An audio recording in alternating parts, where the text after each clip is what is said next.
광주 전남권 소식입니다. 전라남도가 순천시와 함께 신대지구의 대형 쇼핑몰 스타필드 유치에 나서기로 했습니다. 신세계그룹은 이미 광주 복합쇼핑몰 입점 경쟁에도 뛰어든 상황이어서 광주와 전남 지역의 동시 입점이 가능한지, 또 유통업체의 광주 입찰 경쟁에 어떤 영향을 미칠지도 주목받고 있습니다. 이성각 기자입니다. 전라남도와 순천시는 복합쇼핑몰 스타필드 입지로 순천 신대지구 배후 단지를 검토하고 있습니다. 순천뿐 아니라 여수와 광양 시민들의 주거지로 인기가 높고 1시간 생활권인 경남 서부권까지 흡수할 수 있기 때문입니다. 전라남도는 해당 부지가 순천시 소유인데다 경제자유구역 내에 위치해 있어 쇼핑몰 입점에 따른 행정 절차도 수월할 것으로 판단하고 있습니다. 개발 계획이나 실시 계획 변경 등 행정 절차 추진 기간이 굉장히 짧기 때문에 조기 추진이 가능하다고 보여집니다. 따라서 사업자 입장에서 메리트가 있을 것으로 보여집니다. 순천시가 지난달 말 스타필드 운영사인 신세계 프라퍼티 대표를 만나 유치 의사를 밝힌 가운데 전라남도가 스타필드 순천 유치에 가세했습니다. 전라남도는 광양만권 경제자유구역청 순천시와 함께 전담반을 구성하고 이달 중에 신세계그룹 측과 실무 접촉에 나설 예정입니다. 전라남도가 스타필드 유치를 공식화함에 따라 신세계 측이 광주와 순천에서 동시 입점을 추진할지가 일단 관심입니다. 또 광주 복합쇼핑몰을 놓고 롯데, 신세계, 현대백화점의 유통 빅3 경쟁에 어떤 영향을 미칠지 유통업계도 촉각을 곤두세우고 있습니다.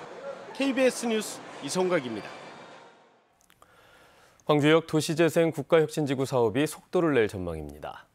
더불어민주당 조우섭 의원이 한국철도공사와 국가철도공단에 받은 자료를 따르면 공단은 광주시가 제안한 광주역 국가혁신지구의 13,000제곱미터를 매각하기로 광주시와 잠정 합의했습니다. 이 사업은 광주역 철도 부지 14,000제곱미터에 그린 디지털 분야 창업타운을 조성하는 사업입니다. 광주시 교육청이 청사 이전을 위한 예산 지원을 정부에 요청했습니다. 이정선 교육감은 국회와 교육부를 방문해 청사가 전국 교육청 가운데 가장 비좁다고 호소하고 청사 이전 비용 지원안을 검토해 줄 것을 건의했습니다.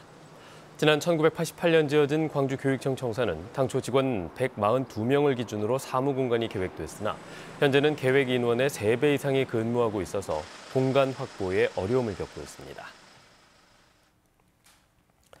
쌀값 하락이 계속되는 가운데 햅쌀 수확기에 접어들면서 쌀값 회복과 재고쌀 해결이 시급해졌습니다.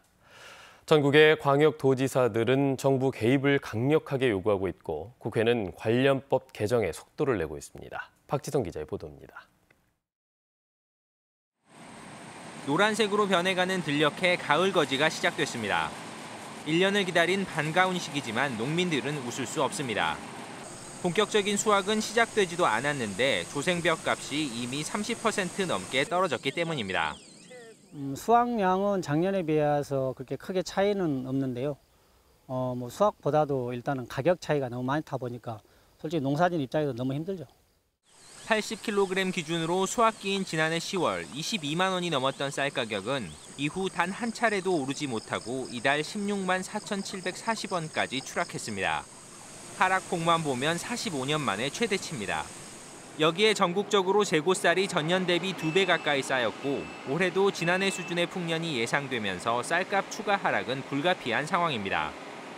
결국 전남과 경북 등 8개 도지사까지 나서 국산 쌀 100만 톤 공공비축 확대와 지난해 재고쌀 전량 매입 등 정부 차원의 쌀값 대책을 요구했습니다. 정부가 어차피 생산 통제를, 생산 과잉을 어느 정도 이렇게 용인하는 제도를 하다 보면은 쌀값도 정부가 책임을 어느 정도 져야 되는 겁니다. 국회는 정부가 최저가 경매 방식으로 뒤늦게 쌀을 사들이는 시장 격리 등의 문제가 있다고 보고 양곡관리법 개정안을 상임위에서 통과시켰습니다. 수확기의 과잉 물량을 시장에서 격리하는 것을 의무화하고요. 두 번째로는 구조적 물량 과잉을 해소하기 위해서 쌀 이외의 타작물 재배에 대한 지원 근거를 더불어민주당은 올가을 쌀값 안정을 위해 이달 중으로 개정안을 국회 본회의에 통과시킨다는 방침입니다. KBS 뉴스 박지성입니다. 여수경찰서 주차장에서 경찰을 따돌리고 달아난 성범죄 피의자가 하루 만인 어제 인천의 한 커피숍에서 붙잡혔습니다. 미성년자 성매매 알선 혐의를 받고 있는 20대 남성은 유치장에 입감되는 과정에서 경찰의 감시가 소홀해진 틈을 타 도주했습니다. 경찰은 검거 당시 피의자가 수갑을 차고 있지 않았다며 도주 경위 등을 조사할 예정입니다. 광주 학동 4구역 재개발 사업 과정에서 업무상 배임 혐의로 입건된 조합장 등 2명에 대한 구속영장 청구가 기각됐습니다. 광주지방법원은 증거인멸과 도주의 우려가 없다며 학동 4구역 재개발 조합장 조모 씨와 정비업체 대표 성모 씨에 대한 구속영장 청구를 기각했습니다. 이들은 학동 4구역 재개발 과정에서 특정 업체가 용역을 따도록 도와서 부당 이득을 챙기고 조경수를 비싼 값에 사들이는 등 조합에 손해를 끼친 혐의를 받고 있습니다.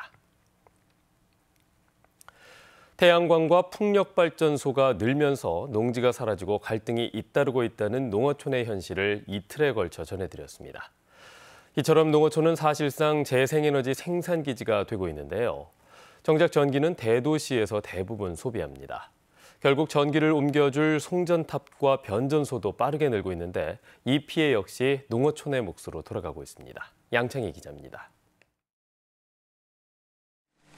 야산과 들녘에 불쑥불쑥 솟아난 송전탑.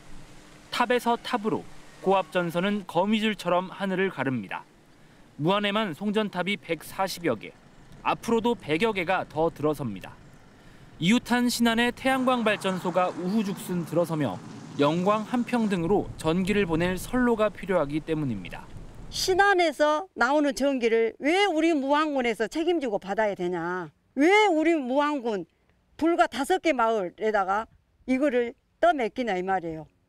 영암의 간척농경지 한가운데에도 변전소 신설이 추진되는데 완공되면 송전탑 19개가 들어섭니다.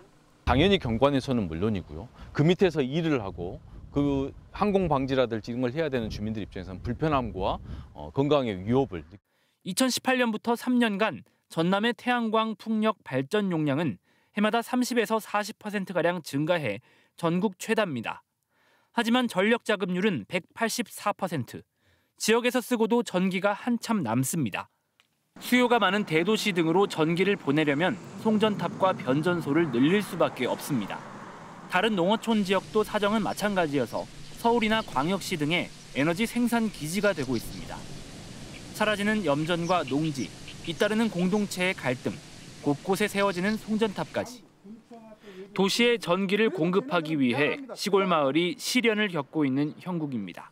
땅값 싸고 사람 적게 산다고 농어촌 지역에다가 일방적으로 강제적으로 이렇게 추진하는 것 자체가 문제라는 것이죠. 에너지 전환의 사회적 비용이 농어촌에만 전가되는 현실이 결국 지방 소멸을 부추길 수 있다는 지적도 나옵니다. KBS 뉴스 양창입니다. 여수 예울마루 일원이 산림청 기후대응 도시숲 조성사업 대상지로 선정됐습니다. 더불어민주당 주철현 의원에 따르면 산림청은 15억 원을 들여 예울마루 일원과 웅천 택지지구 주변 15,000제곱미터 유휴지에 도시숲을 조성할 계획입니다. 도심 열섬 현상 완화를 위해 추진되는 예울마루 도시숲 조성은 내년 상반기에 완료될 예정입니다. 광주와 전남 지역 국립대 박물관이 함께 마련한 순회 전시 광주 전남의 성곽이 순천대 박물관에서 개막했습니다. 광주 전남의 성곽 전시에서는 200여 개 성곽 중 구조가 명확히 확인된 광양 마로산성, 순천 검단산성 등 17개 성곽 관련 유물 300여 점이 전시됩니다. 순천대 전시는 다음 달 7일까지이며 이후 전남대와 목포대에서 차례로 열리게 됩니다. 제1회 광주 사회적 경제 박람회가 광주 김대중 컨벤션센터에서 개막했습니다. 이번 박람회에는 광주 햇빛발전 협동조합과 전라남도 마을기업 등 우수 사회적 기업이 참여해 61개 판매관에서 다양한 제품을 선보이고 사회적 기업 상담관이나 홍보관도 운영됩니다. 사회적 경제 박람회는 내일까지 열리며 에코백 만들기 등 다양한 체험 행사도 즐길 수 있습니다.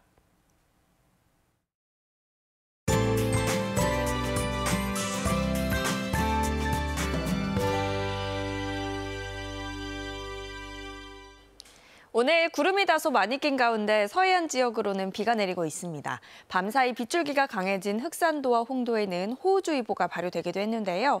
현재는 모두 해제가 됐지만 전남 서해안 지역은 오늘 밤까지 비가 오락가락 내리겠습니다. 예상되는 비의 양은 5에서 40mm고요. 내일 밤에는 전남 남해안 지역에 5mm 안팎의 약한 비가 내리겠습니다. 오늘 전남 서해안 지역을 제외한 그 밖의 지역도 대체로 흐리고 곳곳에 소나기가 내릴 수 있겠습니다. 양은 5mm 안팎으로 적겠지만 갑작스레 쏟아질 수 있기 때문에 작은 우산 챙겨서 외출하시면 좋겠습니다. 오늘도 늦더위가 계속되겠습니다. 아침 기온 나주가 23도 등으로 어제보다 최대 4도가량 높게 시작하고 있고요. 한낮 기온은 광주가 31도까지 올라 다소 덥겠습니다. 여수의 낮 최고 기온 28도, 순천 30도로 어제만큼 오르겠습니다. 목포의 한낮 기온 29도, 영암 30도, 장흥 29도가 예상되고요. 신안을 비롯한 도서 지역은 26도에서 30도까지 오르겠습니다. 풍랑주의보는 모두 해제됐지만 서해남부 먼바다는 오늘까지 물결이 최고 4m로 높게 일겠습니다. 한편 제14호 태풍 난마돌이 다음 주 초에 일본 규슈에 상륙하겠는데요. 이대로라면 광주 전남 지역은 큰 영향은 받지 않겠지만 아직 경로가 유동적인 만큼 계속해서 주의를 기울이셔야겠습니다. 날씨였습니다. 뉴스를 마칩니다. 여러분 고맙습니다.